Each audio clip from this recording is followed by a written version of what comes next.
বাড়িতে চিকেন যখনই রান্না হোক না কেন সলিড পিসগুলো কেউই খায় না, পড়ে থাকে। ওই জন্য এখন আর সলিড পিসগুলো রান্না করি না, ওগুলো রেখে দিই। তো আজকে সেরকম কিছুটা সলিড পিস ছোট ছোট কিউব করে কেটে নিয়েছি।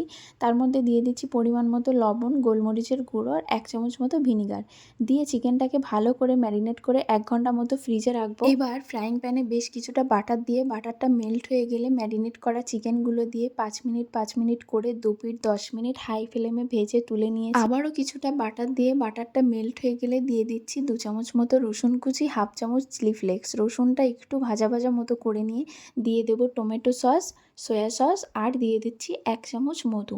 সবটাকে ভালো করে মিশিয়ে নিয়ে দিয়ে দেবো আগে থেকে ভেজে রাখা চিকেনগুলো। ম্যারিনেশনের জন্য তোমাদের হাতে যদি বেশি সময় না থাকে তাহলে আধ ঘন্টা বা 15 মিনিট চিকেনটাকে ম্যারিনেট করে রাখতে পারো, তাতেই হবে। ব্যাস বেশ কিছুক্ষণ ধরে নাড়াচাড়া করে নামিয়ে নিলেই রেডি আমাদের হানি গার্লিক বাটার চিকেন। রেসিপিটা তোমাদের কেমন লাগলো জানিও। বাই।